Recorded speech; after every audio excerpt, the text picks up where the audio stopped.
of happened to see the smoke, so out of curiosity, drove by, seen a field fire, and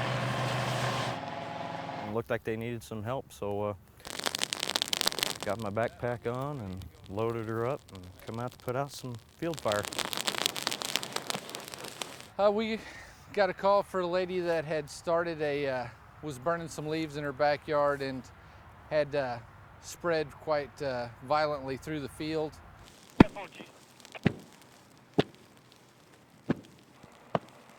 It was quite a surprise to look out there and see a smoke fume that big. Yeah, it was a surprise. You almost can't get enough water on it, and a lot of times you'll think you have a fire whooped like this. You'd have thought this was out, but just the heat just it reignites it. The way it is right now, everything spreads so fast that, and it's so dry, everything burns really easy right now. I'd say this time of year, it's the wind and how dry everything is. Come around here and get this stopped and I'll help you clear it out.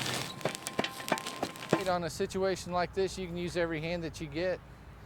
We appreciate everybody that came out and gave us a hand. 928. Them guys are doing the hard work, keeping it out of them trees. I'm just kind of walking around making sure stuff that's already been put out don't reignite and get close to them houses again. About cans? There's another one. I think most guys, if they were in a position, you know, to where they could jump out and help, they probably would. We opened up the first week in June. Each week it's grown. We have more vendors each week. We have more customers each week. There's a lot of new faces here than there is, you know, all the other markets too, so makes it nice. Everybody's excited. Everybody's really glad we have something like this in Carterville. Well, I like the fact that there's a big variety. You're just throwing it at me, ain't you? I am. Well, you need to come around more often, baby. You're gonna throw it at me. We've got a little bit of everything. There's all kinds of produce. Eat it. No. Right? Eat it. We've got different preserves, salsas, berries, fruits, baked goods, all kinds of things. They're all running fairly firm, you know. I mean, we just picked them this morning. It's my first time coming. I've heard great things about how the quality was so good and how fresh everything was. So. Are they locally grown? Yes, ma'am. Yeah, I'm from Cobden.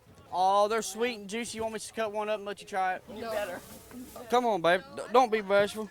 Here, try it. It's really a good, diverse market. Are you sold?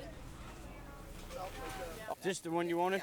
Okay. I mean, this one here makes it nice because you got Marion and Carbondale on each side, you know, and you got people going home. And I just happened to be coming back from Carbondale and thought I'd give it a shot. I just had a few minutes extra on my way home. He's mighty bad, yeah, he's on the up.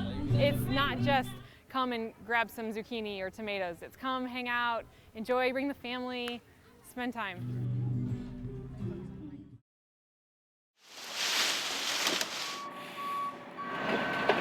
It's probably the biggest mess I've ever had. Of course, everyone knows we're getting all the wind and the effects off of the hurricane that just come up through Texas. There's trees, branches, it's bad. Back in the winter, we had an ice storm come through where we had a lot of damage. It took us quite a while to get it all cleaned up, and this is much more severe. I'm out here cleaning up the remnants of our good friend, Ike. I wish I'd taken a hike, as my little girl told me. And everybody in the neighborhoods is doing about the same. The damage is all over the city of Paducah. It's not just in one spot. It's widespread, and it's not only in the city of Paducah. It's McCracken County, Ballard County, all the surrounding counties have just been hit with all this wind.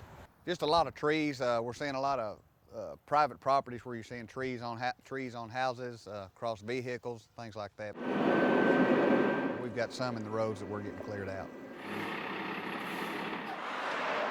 So this is going to take us a while to get all this cleaned up.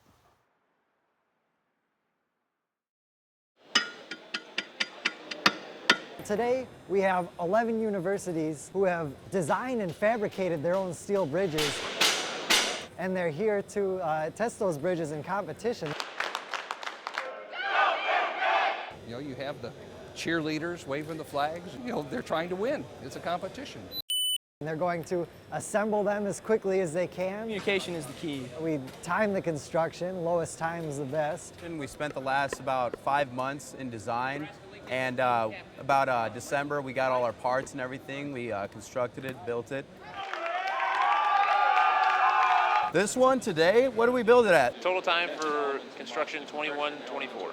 And we had a bunch of rules, about that thick of rules and different criteria that you needed to meet in building it. These guys do most of the putting stuff together, but I just run back and forth to make sure they have all the pieces they need.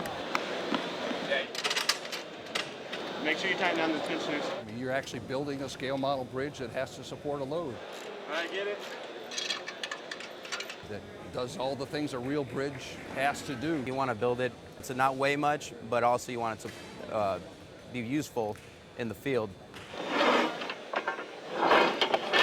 We load the bridges and test how much they deflect, which is how much does the bridge move when we put a large amount of weight on it. Each bridge is actually loaded to 2,500 pounds.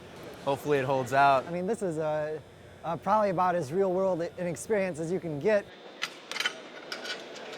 You see the construction, the actual building, and get the real world out in the field experience. Without actually getting an internship or going to work. Oh, and plus it's good leadership experience, teamwork experience. Standing up. Overall today, I think we did really well. But to design, fabricate, and make a bridge that's erectable, you know, everybody's got to work together. We need 15 poles, please. What we're doing here is putting out 850 rods for kids to enjoy fishing. I've got 5. We need 2 more. Bait. Thank you very much. We're all good. We enjoy having the groups out here every year. It's just a wonderful field trip, a wonderful day out for them to enjoy. That's my 9th fish for the day. I just got this new pole and I wanted to try it today because I haven't tried it yet, and this is the first day I've had it out. There he goes, there he goes. I think I got another one. I got it. Good one. Doing fishing, and it's really kind of a lot of fun. Nice from home. Whenever they see that fish, you know, they get real excited about it. You know, that's what it's all about. Look at it. They get really, really excited. They love it. They just get happy every time. Give him a kiss. Oh, they're having a blast. We've got one over here that's already caught 30 fish in the last couple of hours. How many did you catch? 33 fishes. 34. Well, how many is that? 35 fishes. It's very important to have as many volunteers as we can get because so many kids have never fished before and they don't like to bait their own hook or don't know how, and then they have difficulty getting the fish off the hook. Sometimes for kids, this is the only time of the year that they get to go fishing. You want to throw them back? Throw them in there. Go back. Nice. And over the course of 26 years, has grown into 1,400 people coming out here to enjoy the day.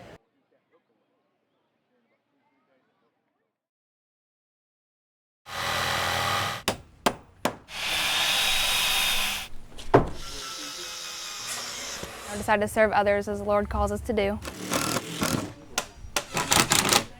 Here in Mount Vernon, there are 31 crews, 28 homes that are being worked on. Well, we've been pulling up some boards off of our porch and we're getting ready to replace them. They're doing things like interior painting, exterior painting. All the way down. All the way down.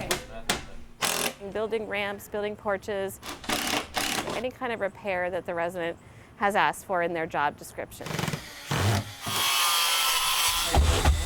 I like knowing that I'm serving others, you know, I'm showing my love by doing this for this lady, and she really appreciates it, and she's right along there helping with us.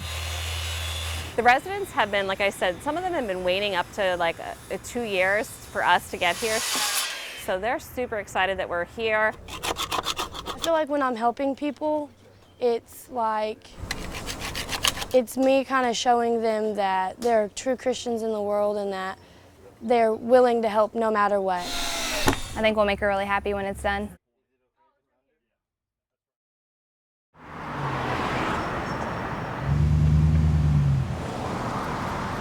we're really finding out that a lot of people from all over are here. Springfield, Illinois. Columbus, Ohio. Tars, Pennsylvania. From Decatur, Illinois. We've got New Jersey, California, Florida represented, Canada.